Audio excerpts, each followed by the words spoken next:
सारी इंद्रियां काम करना छोड़ देती हैं और आदमी बस ऐसे ही चला जाता है।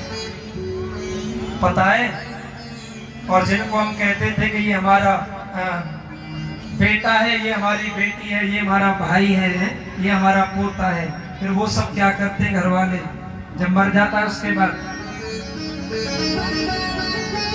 जब व्यक्ति मर जाता है घर में, जब वो लाश मृतक जो शरीर है वो रखा रहता है, फिर घर वाले कहते हैं जल्दी ले चलो, जल्दी ले चलो। है घर में लाश का रखना अच्छा नहीं होता, मृतक को रखना अच्छा नहीं होता, जल्दी मरघट में ले चलो। और फिर तनक भी देर नहीं करते, जल्दी मरघट में ले जाते हैं और उसको महाराज जला देते हैं। कौन जलाता है? जो खास बेटा होता है वही जलाता है महाराज।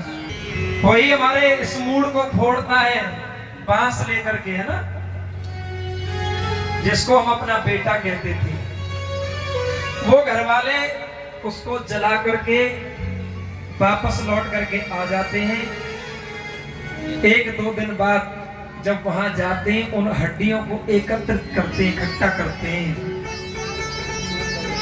अच्छा ये बताओ, जब उन हड्डियों के पास में कोई अनजान व्यक्ति पहुंचे तो पहचान कर सकता है कि ये किसी सेठ की थी या किसी साहूकार की थी या किसी गरीब आदमी की थी या किसी अमीर आदमी की ये हड्डियां थी? या फिर कोई बता सकता है ये ब्राह्मण की हड्डियां थी या क्षत्रिय की थी या वैश्य की थी या शूद्र की थी? कोई पहचान है क्या? कोई पहचान नहीं कर सकता कि ये हड्डी के टुकड़े किसके थे, किसी को पता नहीं। शमशान, जहां सबकी शान बराबर होती है, जो जहां जाकर के सब समान हो जाते हैं, वो होता है शमशान। वहां कोई ऊंच नीच, कोई बड़ा छोटा, कोई नीची जाति का, कोई ऊंची जाति का कुछ नहीं होता। सब एक समान होते हैं, सब जल करके राख हो जाते हैं, खाक हो जाते हैं, इस मिट्टी में मिल जाते हैं, है ना। घर वाले उन्हें हड्डियों को लेकर के जब आते हैं तो पड़ोसी भी ये कहते हैं भैया घर में हड्डियां नहीं लाते, अरे किसी पेड़ की डाली पर लटका दो दूर, जब जाएंगे तो गंगा तब इनको वहीं से वहीं ले जाएंगे। वारे इंसान, वारे संसार, देख ली अपने कीमती जीवन की हालत है। अरे जिनको तू अपना कहता था, जिनके ऊपर तुझे इतना विश्वास था, है, जिनके लिए तू रात दिन तूने एक कर दिया, तूने पूरी कमर को तोड़ दिया, कमा कमा करके धन को घर को भर दिया धन से, लेकिन आज वही घर वाले कहते हैं कि इन हड्डियों के टुकड़ों के लिए जगह नहीं है घर में। वारे, देख ली अपने कीमती जीवन की हालत। कोई किसी का नहीं होता, कोई किसी का साथ नहीं देता है, सब मतलब के होते हैं। जब तक सुंदरता होती है, जब तक धन कमा करके लाता है, तो पत्नी को भी अच्छा लगता है, बच्चों को भी अच्छा लगता है? और जब ये सुंदरता समाप्त हो जाती है तो फिर पत्नी भी नहीं पूछती महाराज, फिर उसको भी अच्छा नहीं लगता है। जब तक कमा करके लाता है धन घर में, तब तक तो सबको अच्छा लगता है, बेटे भी सेवा करते हैं? और जब ये धन समाप्त हो जाता है तो फिर कोई किसी की सेवा नहीं करता। सब मतलब का संसार है।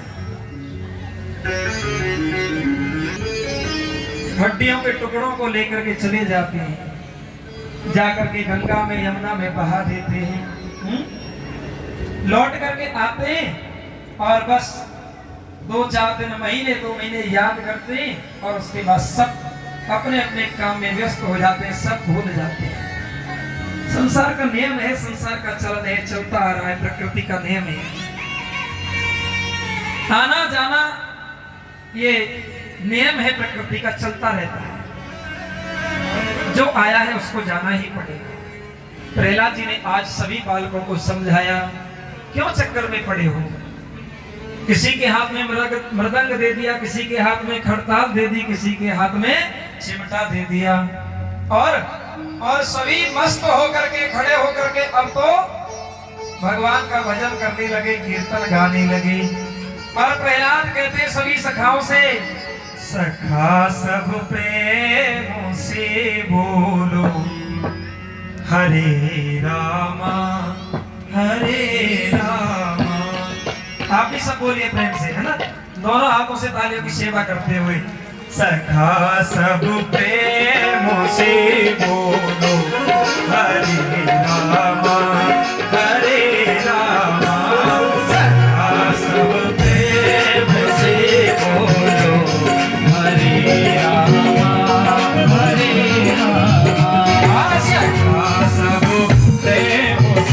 बोलो हरे राम हरे राम सब प्रेम से बोलो हरे राम हरे राम।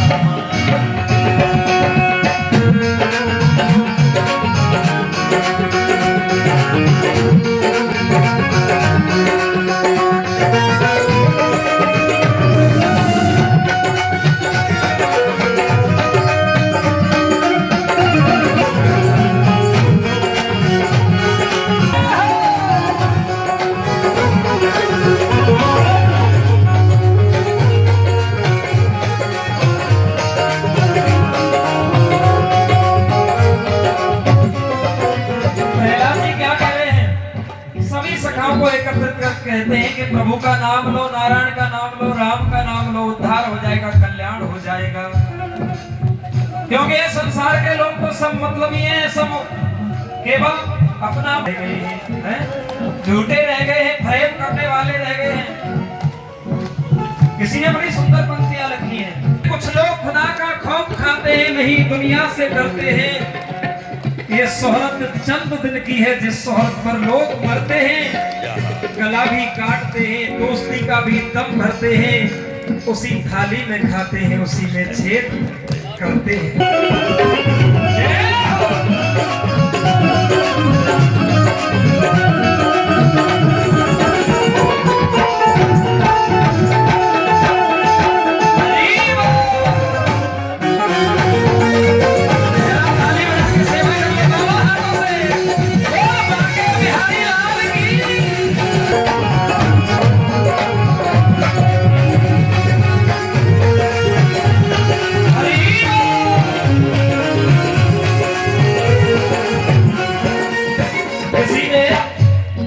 जीवन का अनुभव कहा, क्या कहा?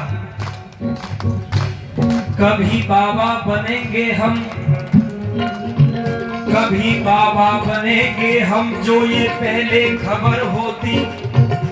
कभी बाबा बनेंगे हम, अगर ये पहले खबर होती। अकल जैसी बुढ़ापे में जवानी में अगर होती। क्या कहा? अकल जैसी बुढ़ापे में अगर होती तो इतनी गलतियां हरगिज नहीं करते जवानी में। इतनी गलतियां हरगिज नहीं करते जवानी में, जो इतनी आज अपनी तंदुरुस्ती की फिक्र होती। और भी लिखा है, पराई बहन बेटी को, पराई बहन बेटी को नहीं कर बद नजर तजते। क्या? पराई बहन बेटी को, पराई बहन बेटी को नहीं कर बद नजर तकते। जो इतनी हो गई आंखों की फिर क्यों कम नजर होती। जवानी में अगर शैतानियत ज्यादा न हम करते तो क्यों झुक के अब चलते भला टेढ़ी कमर होती। परेशान कर रहा है रूप तुझको तेरा पागलपन, नहीं बदहाल में तेरी कभी भी इस कदर होती।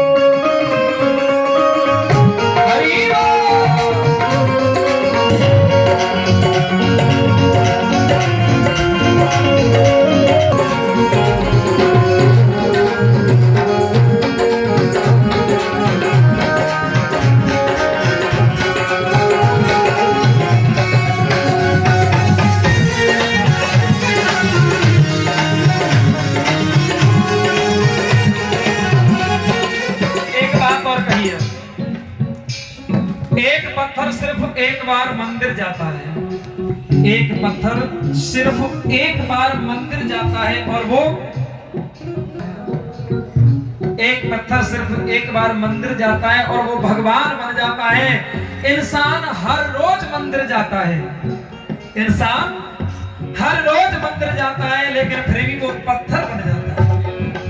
सब प्रेम से बोलो, सब प्रेम से बोलो हरे राम हरे राम। सब प्रेम से राम हरे राम। सब प्रेम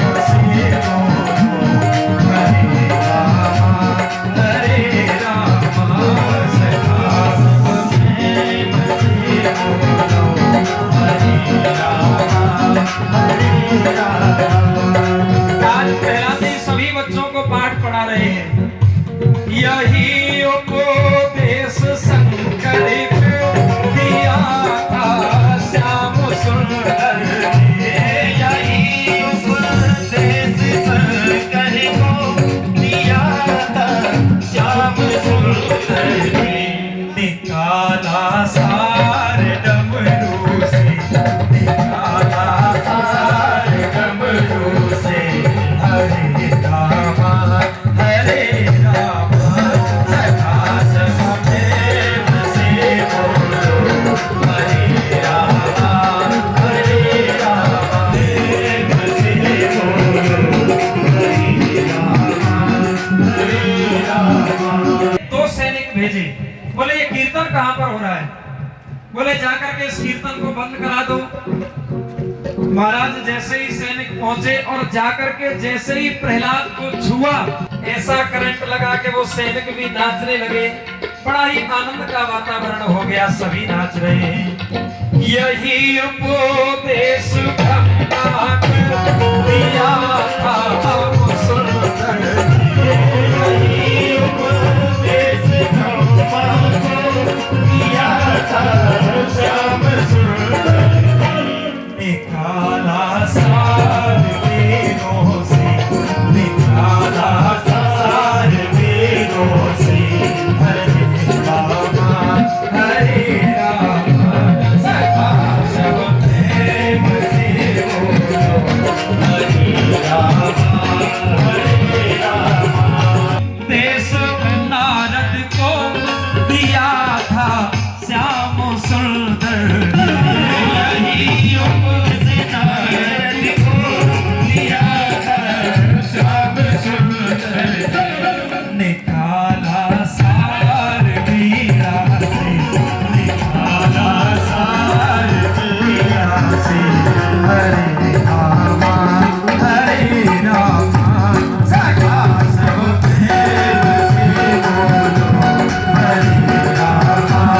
हरे रामा सखा सब प्रेम से बोलो। लेकिन फिर भी कीर्तन बंद नहीं हुआ। अब की बार संडा अमृत दोनों गुरुजी पहुंच गई। गुरुजी ने जाकर के देखा प्रहलाद आए, बच्चे भी नाच रहे हैं, सखा और जो सैनिक भेजे थे वो भी नाच रहे हैं। अब तो गुरुजी ने जैसे ही जाकर के प्रहलाद को कीर्तन बंद कराने की कोशिश की, जाकर के हाथ लगाया, महाराज वहां तो ऐसा करंट लगा गुरु। अब तो पूरा वातावरण कीर्तनमय हो गया, आनंदमय हो गया, सब नाच रहे हैं। यही उपदेश हम सबको दिया था श्याम सुंदर।